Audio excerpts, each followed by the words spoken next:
सर्वप्रथम सर्वांना श्री स्वामी समर्थ. स्वामी महाराजांच्या कृपेने तुमच्या सर्व चांगल्या इच्छा पूर्ण होत ही स्वामींचरणी प्रार्थना करते आणि आजच्या व्हिडिओला सुरुवात करते. उद्या आषाढ कृष्ण पक्षातील कामिका एकादशी आलेली आहे. बघा, आषाढी एकादशीपासून चातुर्मासाला सुरुवात झालेली आहे आणि ही एकादशी चातुर्मासातील पहिली एकादशी आलेली आहे. सुंदर दिवस आहे. संपूर्ण दिवस हा शुभ आहे. कुठल्याही नवीन गोष्टीची खरेदी करायची असेल किंवा नवीन गोष्टींची तुम्हाला बोलणी करायची आहे, लग्न कार्य सोडून म्हणते बाकी गोष्टींची तुमचा व्यवहार वगैरे असेल तर तुम्ही या शुभ दिवशी करू शकता. देवदर्शनाला जायचं असेल तर तुम्ही तेही करू शकता. एखादं तुळशीचं रोप लावायचं असेल किंवा छान अशी झाडं तुमच्या घरात, शुभ झाडं तुमच्या घरात लावायची असेल, संपूर्ण दिवस शुभ आहे. तर उद्या चातुर्मासातील पहिली एकादशी म्हणजे कामिका एकादशी आलेली आहे. जर असं लवकर उठा आणि आंघोळीच्या पाण्यात चिमूटभर हळद टाकून सर्वांनी आंघोळ करायची आहे. शारीरिक मानसिक काही त्रास असतील दूर होतील, लक्ष्मीनारायणांची कृपा होईल. तर उद्या देवघरातील बाळकृष्णाची मूर्ती असेल, विठू माऊलीची, रुक्मिणी मातेची मूर्ती असेल, माता लक्ष्मीची मूर्ती असेल, सर्व देवी देवतांच्या मूर्तीवर आधी स्वच्छ पाण्याने, नंतर कच्च्या गाईच्या दुधाने, गाईचं दूध घ्या, तापवण्याच्या आधी थोडं वाटीत काढून घ्या, त्या दुधाने नंतर पुन्हा स्वच्छ पाण्याने असा अभिषेक करायचा आहे. ओम नमो भगवते वासुदेवाय नमः, ओम नमो भगवते वासुदेवाय नमः. किमान 21 वेळा तरी या मंत्राचा जप उद्या जरूर करा. देवघरातील देवांची छान अशी पूजा केल्यानंतर देवांना छान असं तुळशीपत्राचं आसन करा किंवा मुठभर तांदळाची रास करा देवांना आणि त्यावर देवांची मूर्ती स्थापन करायची आहे. गणपती बाप्पांना दुर्वा अर्पण करा. महादेवांची शिवपिंडी असेल, बेल अर्पण करा, फुलं अर्पण करा आणि बाळकृष्णाची मूर्ती, विठू माऊलीची मूर्ती असेल.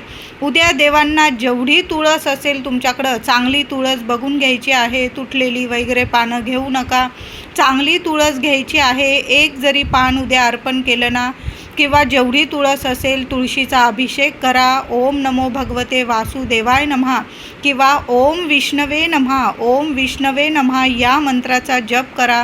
देवांना तुळशीपत्र अर्पण करा. हळदी, कुंकू, फुलं, अक्षता, पिवळ्या रंगाची फुलं उद्या अर्पण करा. माता लक्ष्मीला उद्या कुंकुमार्चन करा 11 वेळा, 21 वेळा. ओम श्रीम नमः, ओम श्रीम नमः या मंत्राचा जप करा. देवी लक्ष्मीला कुंकुमार्चन करा. हळदी, कुंकू, फुलं, अक्षता वाहून देवी आईची पूजा करा. महिलांनो, उद्या सकाळी अंघोळीनंतर उंबरठ्यावर हळदीचं लेपन करा किंवा उंबरठा स्वच्छ पुसून घ्या. हळदी कुंकू वाहून उंबरठ्याची पूजा करा. तुमच्या घरात किंवा खिडकीत किंवा अंगणात तुळशी माऊलीचं झाड असेल, तुळस असेल तर उद्या तुळशीला सुद्धा चमचाभर गाईचं दूध अर्पण करा. चिमूटभर हळद अर्पण करा. हळदी, कुंकू, फुलं, अक्षता वाहून तुळशीची पूजा करा आणि पुन्हा तुळशीसमोर उभं राहून उद्या दोन्ही वेळा तुळशीसमोर हात जोडून उभं राहा. सकाळी आणि संध्याकाळी तुपाचा दिवा लावून घ्या तुळशीजवळ आणि हात जोडून ओम नमो भगवते वासुदेवाय नमः, ओम विष्णवे नमः जो मंत्र आवडतो 21 वेळा किंवा एक माळ जप केली ना तरीही चालेल. सोन्यासारखं फळ मिळणार आहे. उद्या सर्वांनी तुळशी मातेची सुद्धा सेवा करा आणि दोन्ही वेळा महिलांनो, चातुर्मासातील पहिली एकादशी दोन्ही वेळेला तुळशीजवळ तुपाचा, गाईच्या तुपाचा दिवा लावा. मुख्य दाराशी सुद्धा उद्या संध्याकाळी सकाळी दिवा जरूर लावा. माता लक्ष्मीच्या स्वागतासाठी आपण मुख्य दाराशी दिवा लावत असाल तर मग तुम्ही तेलाचाही लावू शकतात. बरेचसे लोक तर वर्षाच्या 24 एकादशीचं व्रत करता, उपवास करता. आता काही लोक फक्त वर्षातून 2 एकादशी म्हणजे आषाढी आणि कार्तिकी या महत्त्वाच्या एकादशी, तशा तर सर्वच एकादशी महत्त्वाच्या आणि सेवेच्या असतात. पण तुम्हाला जर नाही उपवास जमत, महिन्याच्या 2 एकादशी करायला, कृष्ण पक्षातील, शुक्ल पक्षातील अशा दोन्ही एकादशीचं व्रत उपवास करायला नसेल जमत, तुम्ही फक्त आषाढी आणि कार्तिकी या 2 एकादशीचा उपवास करत असाल तर मग सेवा तर आपण करू शकतो. उद्या मोठी एकादशी आहे, कामिका एकादशी, चातुर्मासातील पहिली एकादशी. उद्या सेवा तर आवर्जून करायची आहे. आपण सर्वांनी उद्या विष्णू सहस्त्रनामावली जरूर ऐका किंवा स्वतः पठण केली तुम्ही तरीही चालेल. उद्या व्यंकटेश स्तोत्राची सेवा आवर्जून करा. दिवसभरात केव्हाही करा. काही लोक तर रात्री 12 वाजेला व्यंकटेश स्तोत्राची सेवा करतात. देवघरासमोर आसन घेऊन बसतात. तुपाचा दिवा अगरबत्ती लावून आपण 11 वेळा 21 वेळा तुम्ही व्यंकटेश स्तोत्र पठण करू शकता. बघा, सुंदर अनुभव येता. यामुळे सुद्धा अखंड लक्ष्मीची प्राप्ती होते. आरोग्य लाभतं. घरातल्या सर्व अडीअडचणी दूर होतात. कामिका एकादशीचं व्रत का करतात? बऱ्याच लोकांना प्रश्न पडत असतील. तर बघा, मनुष्य आहोत आपण. कळत नकळत काही वेळा काही चुका होऊन जातात, काही पापं घडून जातात. तर मग त्यातून आपल्याला माफी मिळावी, देवांकडून क्षमा याचना मिळावी, मुक्तता मिळावी. सर्व चुकेतून पापातून आपल्या पितृदेवांना मोक्ष मिळावा, त्यांना शांती मिळावी, पितृदोषाच्या बऱ्याचशा अडीअडचणी दूर व्हाव्या. सर्वांनाच वाटतं की आपले देवता आपल्यावर भरभरून आशीर्वाद द्यावा, कृपा करावी त्यांनी आणि त्यांना शांतता मोक्ष मिळावा. तर यासाठीच मनुष्याकडून काही वेळा कळत नकळत काही चुका होऊन गेलेल्या असतील किंवा तुम्हाला जर पितृदोषामुळे खूप अडीअडचणी येत असतील तर मग उद्या कामिका एकादशीचं व्रत जरूर करा. उपवास जमेल त्यांनी जरूर उपवास करा. नाही जमला सेवा तर जरूर करा. देवांची छान मनोभावे उद्या छान पंचोपचार पूजा करा. देवांना फुलं अर्पण करा आणि तुळस, जेवढी तुळस अर्पण कराल ना तेवढं भरभरून फळ मिळेल. आणि उद्या तुळशीला सुद्धा चिमूटभर हळद 21 वेळा ओम नमो भगवते वासुदेवाय नमः, ओम नमो भगवते वासुदेवाय नमः या मंत्राचा जप करा आणि चिमूटभर हळद तुळशीच्या कुंडीत जरूर अर्पण करा.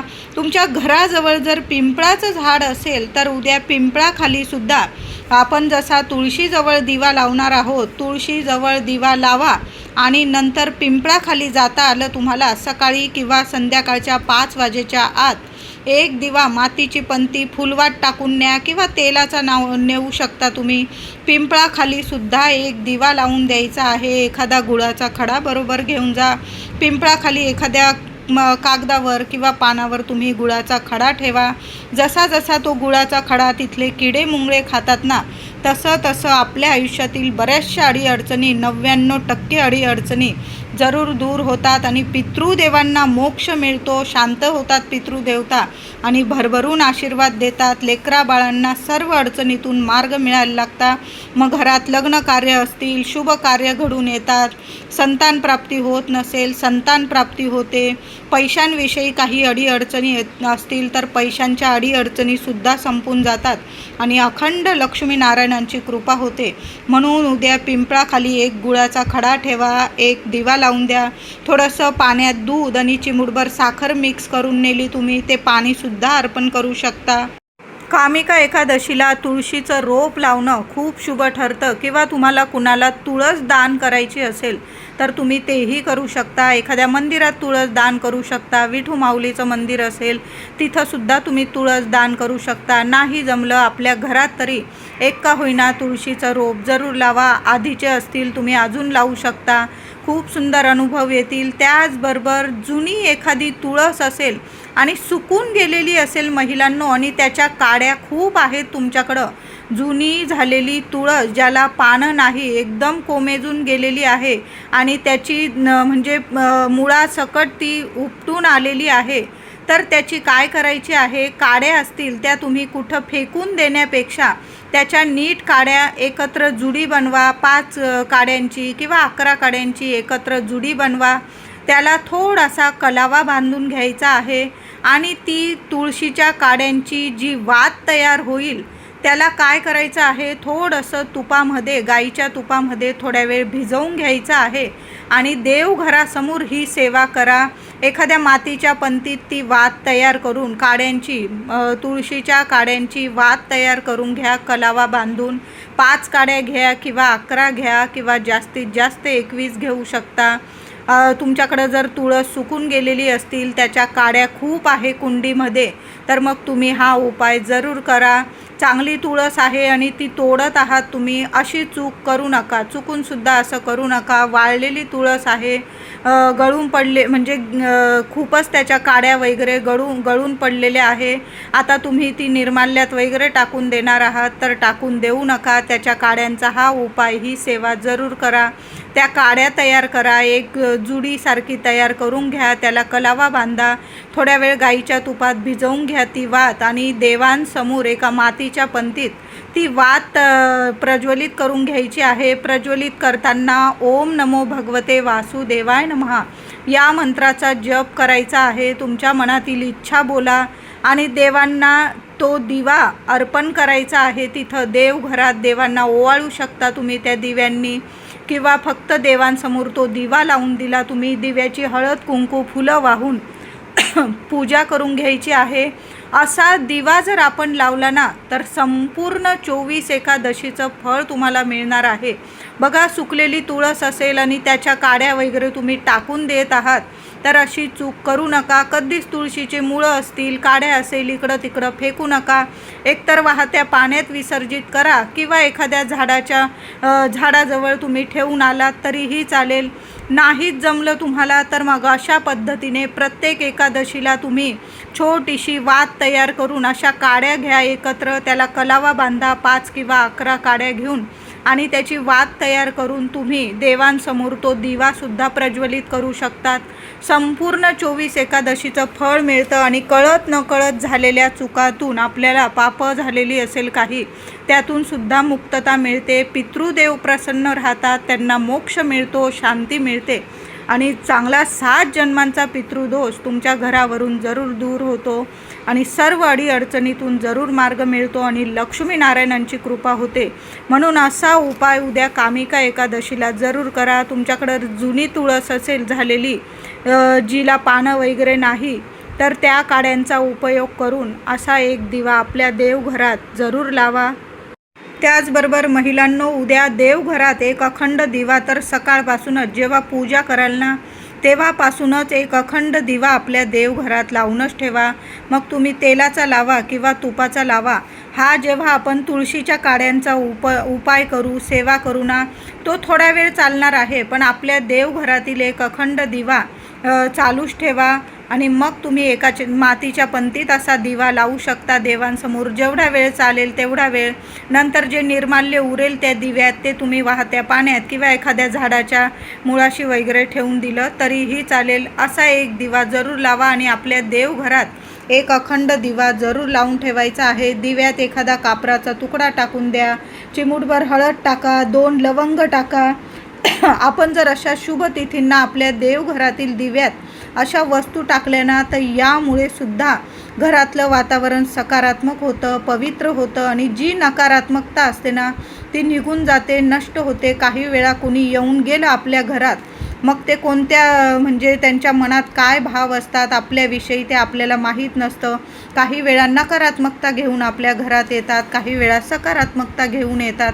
आपण कुणाच्या मनात डोकावू शकत नाही. मग अशा शुभ तिथींना जर आपण आपल्या देवघरात या वस्तू, दिव्यामध्ये अशा या वस्तू टाकल्या, कापूर किंवा थोडीशी चिमूटभर हळद, 2 लवंग, तर यामुळे घरातील वातावरण सकारात्मक होतं, आणि जी नकारात्मकता असते ना, तिथंच नष्ट होऊन जाते, आणि देवी देवता प्रसन्न होतात त्या वासाने, सुगंधाने.